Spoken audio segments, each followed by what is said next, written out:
بسم اللہ الرحمن الرحیم الحمدللہ والصلاۃ والسلام علی اہلھا۔ ناظرین محترم، رمضان المبارک کی آمد ہے۔ رمضان المبارک ضیافت الہی کا مہینہ ہے، تو آج اس حوالے سے گفتگو کریں گے روزے کے مقصد کیا ہے اور روزے کی قسمیں کیا ہے۔ استاد محترم، روایات میں ہے کہ بہت سارے روزہ دار ایسے ہیں کہ جن کو روزے سے سوائے بھوک اور پیاس کے کچھ نہیں ملے گا۔ تو اگرچہ ماہ رمضان میں انسان بھوکا بھی رہتا ہے، اور اگر انسان کو بھوک اور پیاس کے علاوہ کچھ نہ ملے تو اس انسان سے بڑھ کر کوئی نقصان اٹھانے والا بھی کوئی نہیں ہوگا۔ تو ہم روزے کے جو فوائد ہیں، روحانی جو فوائد ہیں، ان سے کس طرح استفادہ کر سکتے ہیں؟ بسم اللہ الرحمن الرحیم۔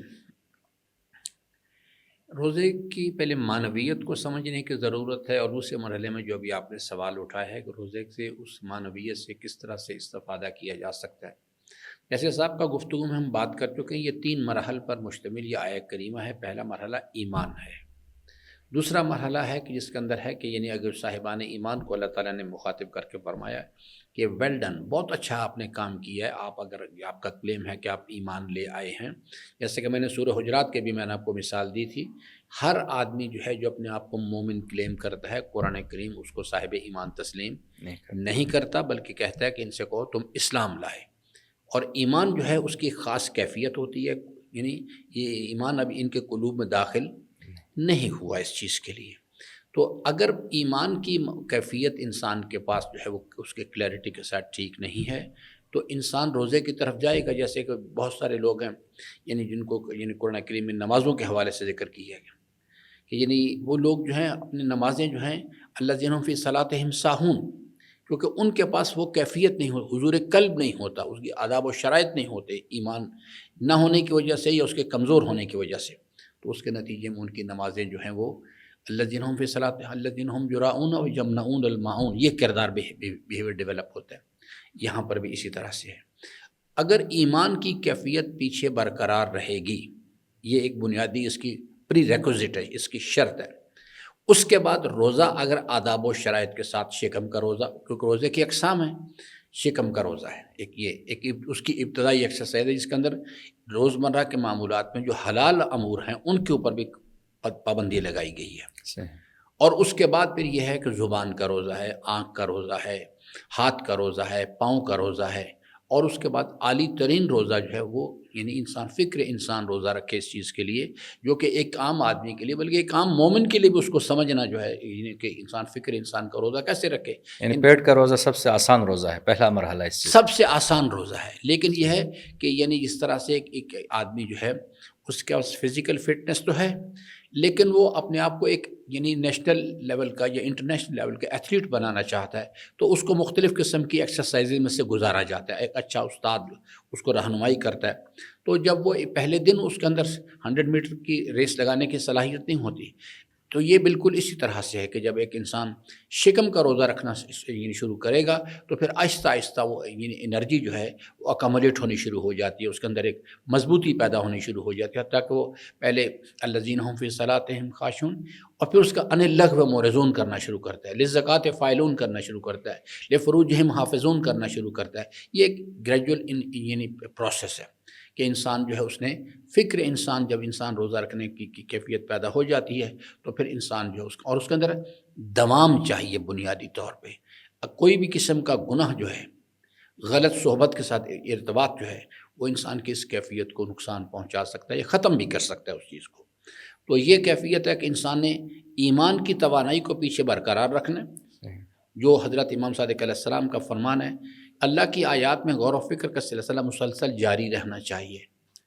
اور اللہ کی بارگاہ میں گریہ و زاری کے ساتھ دعا کرنے کی کیفیت جاری رہنی چاہیے۔ وہ حضرت ابراہیم علیہ السلام والا جو ایمان ہے کہ رب ارنی کیف تحیی الموت، وہ تو ایک بات کی کیفیت ہے، وہ ایک عالی مرتبہ ہے، یعنی کہ ایمان شہودی اور ایمان بالغیب دو علیحدہ علیحدہ کیفیات ہیں۔ لیکن اس کے اندر ایک چیز جو ہے وہ بڑی زبردست ہے، ایمان بالغیب کے نتیجے میں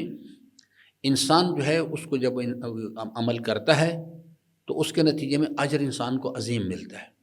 لیکن ایمان شہودی کے نتیجے میں جو امام صادق علیہ السلام کا فرمان ہے کہ ہمارے جو شیعہ ہیں ایک مرحلے میں وہ ہم سے بھی سبقت لے گئے، تو لوگوں نے پوچھا کہ وہ کیا چیز ہے؟ فرمایا کہ ہم لوگ اللہ کی یعنی جو تقدیر ہے اس پہ صبر کرتے ہیں، جو ہم مشکلات آتی ہیں ان پہ صبر کرتے ہیں، لیکن ہمارے ساتھ تو حالات بالکل مسئلہ روشن ہے ہمارے سامنے، لیکن وہ ایمان بالغیب رکھنے والے لوگ ہیں، وہ اس مسئلے میں آ کے جب عمل کرتے ہیں تو اس کے نتیجے میں ان کو اللہ کی بارگاہ سے ایک اجر عظیم ملتا ہے اس چیز کے لیے۔ تو روزہ اصل میں بنیادی طور پہ ایک نفس کی خواہشات کی مخالفت کی مشق ہے، جس میں سب سے آسان اور یعنی ابتدائی اور مؤثر چیز جو ہے وہ اذان فجر سے لے کے اذان مغرب تک بھوک اور پیاس کو برداشت کرنا فقط اللہ کے لیے۔ اسی واسطے فرمایا الصوم لی وانا اجزی بہ، میں روزہ میرے لیے ہے، روزہ رکھنا روزہ دار روزہ میرے اور میں خود اس کی جزا ہوں۔ بعض اس کے مفسرین مختلف اس کی تفسیر کرتے ہیں، یعنی میں خود اس کی جزا دوں گا یا میں خود اس کی جزا ہوں، جو امام صادق امام حسین علیہ السلام کا فرمان ہے نا کہ پروردگارہ جس نے تجھے پا لیا اور دنیا و ما فیہا کو اپنے ہاتھ سے کھو دیا، اس نے کچھ بھی نہ کھویا، سب کچھ پا لیا۔ روزہ دار جو ہے چونکہ فقط اللہ کے لیے عمل کرتا ہے، نفس کی خواہشات کو کی نفی کرتا ہے، اور یہ بھی شہادت کی ایک منزل ہوتی ہے، تو اس وقت وہ اس کے نتیجے میں جو اجر انسان کو ملتا ہے وہ اللہ تعالیٰ اپنی شان کریمی کو سامنے رکھ کے اجر دیتے ہیں، اور پھر اس کے نتیجے میں انسان کی صرف تدبیر کر سکتا ہے، کوشش کر سکتا ہے اس کو نتیجہ خیز کرنا، یعنی اسے منزل تقویٰ کی طرف لے کے جانا، اس منزل پر اس کو فائز کرنا، اور اس کے نتیجے میں اس کو اجر عطا کرنا، یہ سب کچھ اللہ تعالیٰ کے ہاتھ میں ہے۔ یعنی پیٹ کا روزہ ہے، اس کے بعد مثلاً آپ کہتے ہیں ہاتھوں کا روزہ ہے، یہ تو ہاتھوں کے روزے سے پھر کیا مراد ہے؟ یعنی کہ انسان بقائم ہوش و حواس کے اللہ تعالیٰ حاضر و ناظر ہے، یہ میرے ہاتھ اور اس کے امکانات، اس کی حرکت، یہ میرے ذاتی کمال نہیں، یہ اللہ تعالیٰ کی شان رحمانیت کا نتیجہ ہے، اور انسان اس ہاتھ کے ذریعے سے یعنی اگر اول تو اس قسم کا خیال بھی نہیں آنا چاہیے اگر فکر کا روزہ انسان رکھے، لیکن یہ ہے کہ یعنی اگر انسان کے پاس تو انسان کے پاس امکان موجود ہو اور انسان اس ہاتھ کے ذریعے سے غلط اللہ کی نافرمانی کے لیے ہاتھ بڑھا سکتا ہے، مگر اللہ تعالیٰ کے جلال و جمال کا، اس کے حضور کے یقین کے بطور ہاتھ کو کنٹرول کر کے یہ ہاتھ کا روزہ رکھنا ہے۔ زبان کا روزہ اسی طرح؟ زبان کا روزہ اسی طرح سے، جیسے وہ خاتون کے بارے میں بہت ساری مشہور و معروف روایت ہے کہ وہ غیبت کر رہی تھی، تو حضرت نے یعنی کہا کھانا منگوایا، کہا کھانا کھا لو تم تو اس نے کہا حضرت میں نے روزہ رکھا، فرمایا کہ یعنی کہ اپنے مردار بھائی کا گوشت کھانے میں تمہیں کوئی کسی قسم کا عیب محسوس نہیں ہوتا، تو یہ کھانا کھانے میں کیا فرق پڑے گا؟ تو یعنی زبان کا روزہ کہ یعنی بقائم ہوش و حواس، اور یہ سب سے زبان کا غلط استعمال روزے کو باطل کرنے والی جو چیز ان میں سے سب سے خطرناک چیز ہے، یہ یعنی غیبت کرنا، گالی غیبت دینا، کرنا، گالی دینا، جھوٹ بولنا، تہمت لگانا، یہ سب چیزیں جو ہیں وہ مانوی کیفیات کے اندر روزے کے بطلان کا سبب بنتی ہیں۔ اور آنکھوں کا جو ہے روزہ انسان کس طرح رکھ سکتا ہے؟ آنکھوں کا روزہ جو ہے انسان کو دعوت موجود ہو حرام کی، یا اگر رجب علی خیاط اتنے مشہور و معروف بزرگ گزرے، ایک خاتون نے ان کو حرام کی دعوت دی تھی نا، تو اس کے نتیجے میں انہوں نے اپنے آپ کو بقائم ہوش و حواس اپنے آپ کو بچایا اس چیز، اس حرام دعوت سے، تو اس کے نتیجے میں اللہ کی بارگاہ میں اتنا بلند مقام ان کو ملا۔ انسان اور خاص طور پہ دور حاضر میں نگاہوں کا جو روزہ ہے اس کو بیرونی خطرات اتنے اس کے لیے پریشان نہیں جتنا موبائل کا غلط استعمال ہے۔ ان اللغو مورزون، جو لغویات دور حاضر کی ہیں ان میں سے سب سے خطرناک چیز یہ موبائل کا غلط استعمال ہے۔ موبائل بری چیز نہیں ہے، موبائل اللہ کی نعمتوں میں سے ایک نعمت ہے۔ یوٹیوب کو استعمال کر کے اگر کوئی بھی انسان اللہ کا ولی بننا چاہتا ہے اللہ کا ولی بن سکتا ہے، لیکن مجھے کسی نے مجبور تو نہیں کیا کہ میں اس ناب کو پریس کروں کہ جس کے ذریعے سے میرا موبائل کا راستہ غلط یعنی پروگرامز کی طرف جائے، غلط ویڈیوز کی طرف جائے۔ تو انسان جو ہے زبان کا روزہ، نگاہوں کا روزہ، اور پھر اعلیٰ ترین روزہ جو ہے وہ یہ ہے کہ انسان جو اللہ تعالیٰ کے حضور کا ان آیات کا یقین حاصل کرے۔ وَأَسِرُّوا قَوْلَكُمْ أَوِ اجْهَرُوا بِهِ إِنَّهُ عَلِيمٌ بِذَاتِ الصُّدُورِ، یعنی اگر انسان کو یقین حاصل ہو جائے کہ وہ ہر لمحہ میرے اوپر نگران ہے، میرے ظاہر پہ نگران ہے، میرے باطن پر، تو انسان کی فکر کے اندر جو نافرمانی کا تصور ہے، انسان اس کا نافرمانی کرنا تو بہت دور کی بات ہے، اللہ کی نافرمانی کا تصور کرنا چھوڑ دے۔ تو کیا ایک عام انسان بھی یہ کام کر سکتا ہے، یا یہ مرتبہ اللہ کے جو اولیاء ہے یا معصومین ہیں ان کے ساتھ خاص ہے؟ یہ ہر انسان اللہ نے دعوت عموم سب کو دی، سب کو آؤ قابل۔ اگر انسان کے پاس امکانات نہ ہوں تو اس میں بریکٹ لگا دی جاتی کہ یہ چیز جو ہے آپ نہیں کر سکتے، اس چیز کے لیے آپ اس چیز کو، باقی جو چیز ہے جیسے یعنی سلمان و منا اہل البیت جیسے لوگ غیر معصوم ہونے کے باوجود بھی اس قسم کی وہ ان مقام اور رتبات والے، یا جیسے یعنی خود شیعہ فقہا اور علماء کرام کے بارے میں بعض افراد کے بارے میں ان علماء بیان کرتے ہیں کہ وہ ان لوگوں نے اپنی زندگی کے اندر صرف واجب کام کیا، مستحب کیا، کبھی کوئی مباح کام بھی انہوں نے انجام نہیں دیا. تو وہ لوگ جب انسان اللہ کی بارگاہ میں اس کی طرف سفر کرتا ہے، اس کی طرف بڑھنے کی کوشش کرتا ہے، ان تنصر اللہ کی شرط کو پورا کرتا ہے، اللہ تعالیٰ ینصرکم کے وعدے کو ان کے لیے پورا کرتا ہے، اور وہ اس مقام پر ان کو لے جاتا ہے اس چیز کے لیے. یہ جو یعنی جو میں نے ابھی عرض کیا، کل ان کنتم تحبون اللہ، یہ ایک بنیادی ایک امتحان ہے.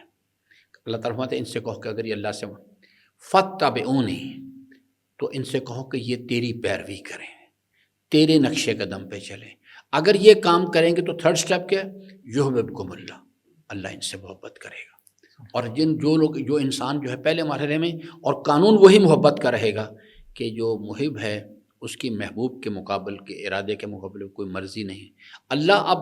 محب ہے، نتیجے میں جو نتیجہ کہ اللہ ان سے محبت کرے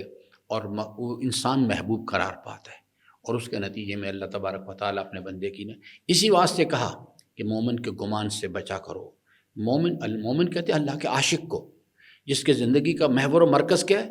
اخذہ للہ و ترکہ للہ، حبہ للہ و بغضہ للہ. اس کے زندگی کا محور و مرکز اللہ کی ذات ہوتی ہے. تو اس کے نتیجہ اس کے گمان سے بچو،